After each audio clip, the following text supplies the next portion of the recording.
We talk about sharp objects. We can get into all that shit. We got a lot to talk about, folks. Yeah, listen up. We have an important announcement to make. Yeah, we were gonna do a review on a indie film called Fast Colors. Very fast. But Seth didn't finish watching it, even though he enjoyed it. So usually we try to do indie films, shed some light on it, spread the word. But I think we want to spread a different kind of word. Yeah, we want to profess our love. Is that how you say it? Profess? Admit, profess. Yo, sure. we want to say our love for the film, the show. Well, more the director. Yeah, Jean-Marc and Big Little Lies.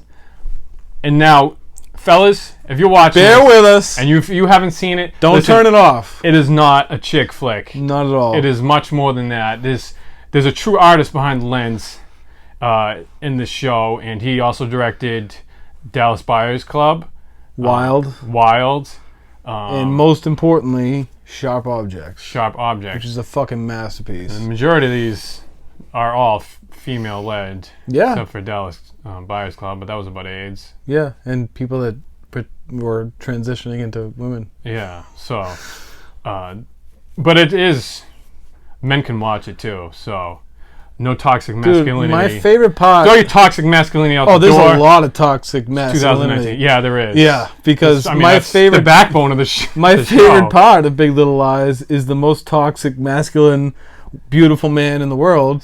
Skarsgård. Alexander Skarsgård. Tall, handsome man. Patrick Bateman of fucking Big Little Lies, who's beating the absolute shit out of Nicole Kidman on a regular basis. And he's fucking tremendous on the show. I think he won a Golden Globe, an Emmy, fucking should win all the that shit. Globes, all the statues. You know, did you hear about this? That they were in the Emmys for best limited run series, and when they changed the category, when it got renewed for a second season, all the other people got pissed because they knew they were going to win. Because between Nicole Kidman, Reese Witherspoon, Laura Dern, fucking all that shit, they know no one's gonna beat them. Right. So fucking they're like, fuck, will you guys change it to series? Yeah. So because there's too much talent. Yeah. That's crazy. Yeah, there's too much talent behind it. Big Little Lies came out before Sharp Objects? Yes. Yeah. Right before. Because right after Sharp Objects, he went back to fix Andrea Arnold's work on Big Little Lies season 2. I mean, you got Nicole Kidman, Reese Witherspoon, Laura Dern. Diane, yes. The one and only Diane. Twin Peaks fans. What's other? Oh, Zoe Kravitz. I love her so much. She's good. Gemini. She was great in Gemini. That was a good movie. I love that movie. Was a really good movie. That was like a super hidden gem. I even like the dude that plays Adam Scott. Adam Scott. He's great. And Zoe Kravitz's boyfriend, Reese's he's a fucking prick. Yeah. He's a fucking prick. He's always looking for a fight with fucking real hothead. Yeah. Always looking for a fight. Don't get me hot. That was the opening line. But this is just... This is such a huge cat. And Shailene Woodley. Shailene Woodley. Yeah, I love her too. She's turning into a real fucking frump. Shailene, if you're watching, you need to get a fucking trainer. Yeah, and you need to stop being so crunchy. Frump, but yeah. But this show is so good. It took me. I think I watched the first episode twice or something just to get in. I couldn't get into it. Like I started, and I was like, Big Little Lies, really? I was like, no, I can't. This is like you watch the first opening scene, you're like, no, what am I watching? Dude, but the editing is for so ladies. Like it just seemed like a drama, but it's HBO, so I'm like, all right. But then, and then I watched Sharp Objects, is so and then I was like, after I watched Sharp Objects, I was like, okay, Jean-Marc Vallée can do no wrong. The editing, I gotta go back. And all of his shit is so amazing. It'll scare the shit out of you in Sharp Objects. Yeah. It's a 12-year-old girl that's the fucking villain in that show, and it's still terrifying. It's so terrifying. I could lift that girl up with one hand and throw her, and I'm still scared watching it. She will put a spell on you. Fucking tearing girls' teeth out and shit like that. Right. It is something else. It is it's a great series. We're gonna have to review that whole rewatch and review the whole thing of Sharp Objects. I would love to. Because it's so good. Like we could do one on every episode. We could. I really could do. We really could. I mean, 8 episodes. 15 minutes a piece, something like that. Yeah, quick. That was such a great show. I feel like it gets swept under the rug. Absolutely. We discussed like after every episode. We've rewatched every episode before the new episode premiered. Remember the fucking sheriff leaving his dogs in the truck? Oh my god! Oh yeah, on a nice hot day. What's the name of the town? Like a real He's like, we call that owner. something else around here. Yeah. Him and his smokes. Having his usual at the fucking house, and the husband fucking hated him. Oh, he's the great. The husband with the freaking headphones and his little jams. His fucking outside for a midnight scream. When you get some sheriff, you'll have your regular. Oh, the sheriff's like, this sounds nice. Yeah. Real passive aggressive, like. He fucked his wife. Oh, he fucked her while he was down there. He freehold his wife. Listening to his records. Yeah, he was down there with his You could hear it over the fucking thing, and he was like, "Oh, just turn it up louder so I don't have to hear it."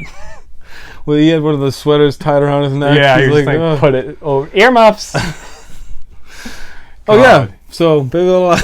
Oh yeah, that show. Yeah, Big Little Lies. Yeah. So I mean, just the editing. I mean, we're on episode what, 5 or 6 is airing tonight? Season 2, which is directed by Andrea Arnold, who did Fish Tank, and one of our American Honey, which is tremendous. It's so good. Another 2.5-hour film. That's like 3. That's like 3 hours. And it's not really about anything at all. You're just watching. It's like kids. Yeah.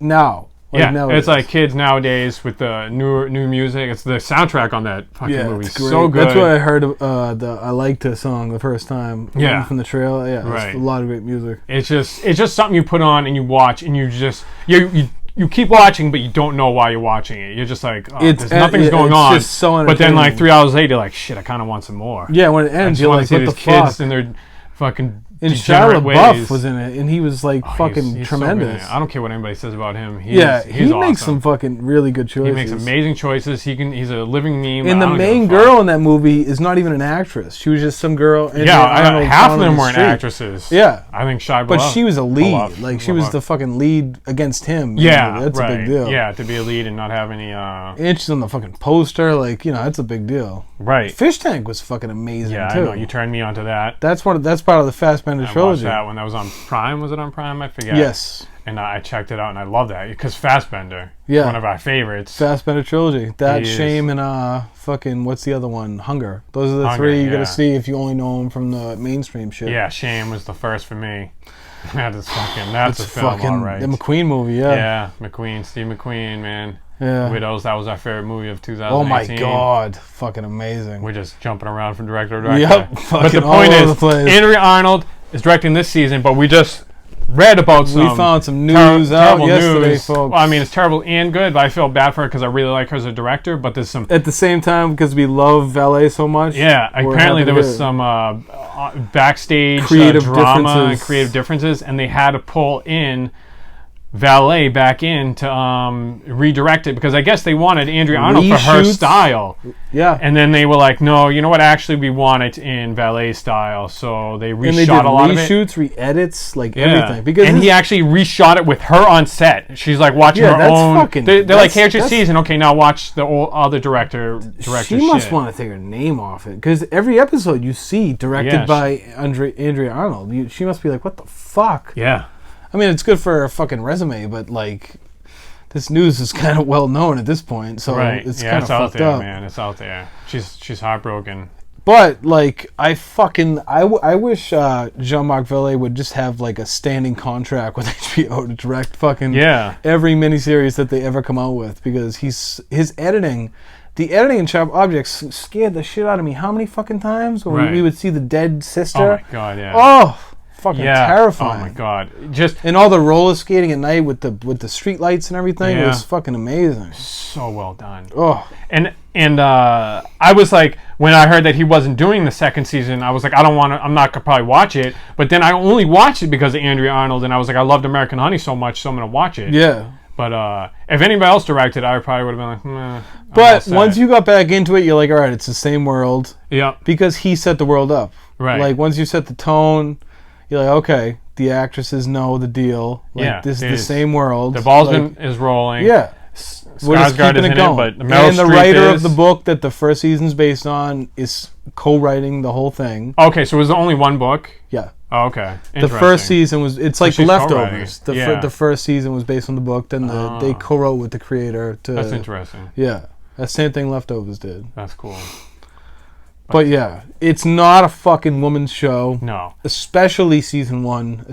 I can't stress season 1 enough. Yeah. It's so fucking good. I remember getting into it in the Skarsgård, Nicole Kidman storyline. Fucking amazing. It's just so compelling, and it's just so terrifying. He's just in those quick shots with no sound of just him kicking her and shit like that on the ground. No sound is so fucking effective. It's it really sparingly. That's a very, very fucking sharp tool in a director's toolbox. You know what I was gonna say? Referencing Hereditary. That film was actually very quiet.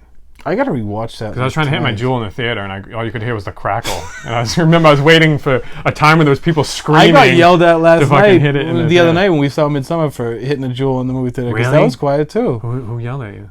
My wife. Oh, I think you meant like another patron. She was like, "Shut." That's my worst fear, that someone's gonna. I told them to fuck off. You better not do that. I can't tell my wife to go fuck herself. I can tell some other asshole too. Yeah, that's true.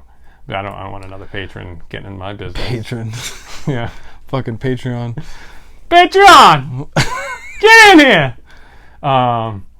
Yeah. But you're give right. It a chance. You're right about the no sound being super effective. Yeah, it's just... And the other thing, he was so lovable half the time. When he was just being dad? Yeah. And like you'd see him be good to her and he'd be so apologetic. But that's how it is in those situations. It was the most authentic like display of domestic violence I've ever seen. Yeah. Anywhere. It's a complete It's not Lifetime. The husband's a monster just fucking raping. Where's my dinner? Yeah, flipping the fucking table. Breaking the kids arms. Yeah, it's not you didn't Lifetime. Do your homework. Yeah, I know. Shoving their face into a pile of You only get to cough 3 times. Whatever. Like it's not like Lifetime.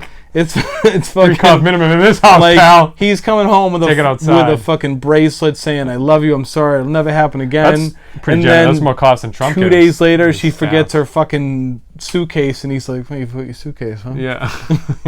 It's 3rd time this month you forgot your fucking suitcase. Fucking kicks her in the ribs. Yeah. And now that Meryl Streep's trying to fucking like blackmail her by having the pain pills and shit that she needed from getting abused by her son. Her old lady tricks. She's such in denial mother. My son would never do that. He was such a good boy wrong. when he was little. He was such a good boy. Is he sweet? Is he sweet? My boy was so sweet. No, he wasn't. Not when he was fucking pinning my head up against the fucking... Ziggy's the most confused little boy in fucking TV history. Yeah. That poor fucking kid. I love Shailene Woodley just telling Meryl Streep to go suck a fucking dick. Oh, that's beautiful. Yeah. I love it. Meryl Streep was a love-to-hate character in this show. Oh, I just hate her. I hate her. I mean, I can tell at the heart of it, she's just wants to believe her son's good and wants to have a relationship with her grandchildren, but on the other hand, I think there's enough evidence that her she should son be like, fucking raped a girl, and the girl just wants to be left alone. No, you know what? She has no justification because now she's invading Shailene Woodley's life. That's what I'm talking about. Oh yeah, yeah, right. Yeah. But I mean, just because of that, she's crossing lines. Yeah. Fuck her, Meryl Streep. Yeah, you're a fuck cunt. Meryl Streep. In this haven't you done enough, you fucking bitch? Yeah. Dear Hunter, we loved you. There's a whole Leave lot us alone. Cuntiness going on in this. But the fact season. that even she's going to TV is like, that's fucking. That's it's big. Meryl. That's like Jack Nicholson. She got nominated for so many Oscars. She's like, all right, how about an Emmy? I know. That's like Jack Nicholson doing a TV show. Like it's just amazing. This is not gonna happen. Gene Hackman and Nicholson do a fucking show together. Oh my god! They do a shoot 'em up like Robin Banks and shit. They remake Dog Day Afternoon as a show. Yeah, 2 old men and a gun. 2 old men and a fucking Dog Day. Oh my god! Which one plays the boyfriend? Fucking Gene Hackman's like, you're not fucking killing yourself, you're killing everyone around you. One's a cop. No, they do a Harry. They're robbing it. They're robbing it to Gene Hackman and get a sex change. Yeah. Oh no, he already did the birdcage. He can't. Oh yeah. He doesn't want to be typecast. Yeah, that's true. No, he doesn't. By the way, what's his name? The Conversation TV show. That'd be awesome. Harry Caul. Yeah, Harry Caul. You know he's brought back Harry Caul kind of like 3 times between Enemy of the State and fucking... What was the third one? I could have sworn there was Family Guy? Yeah, Yeah, that too. God, no, Family Guy's very that important. was weak. I was trying to think of the show that would have been. Family Guy's literally Sesame Street. That's the worst reference you could have possibly come up with. You should be ashamed. Well, I don't know. They have a lot of references on that show. Fucking, you never know. I don't know. Will and Grace. I think you just ended the video early. No, we can still salvage this. Let's talk about that silence says it's over. Watch Big Little Lies. Well, I had to hit another one in this one. They all can't be winners. Yeah, some people strike out and then videos end. All right, so watch Big Little Lies. Watch it. Season 2 is airing now. Episode 6 is on in 5 hours. Give it a I don't have HBO, so I'll see it at some point this week. But we'll make it watch it. Yeah. Don't steal cable. Don't talk about it online. Definitely don't download it. Yeah, don't talk about it online if you do. Don't.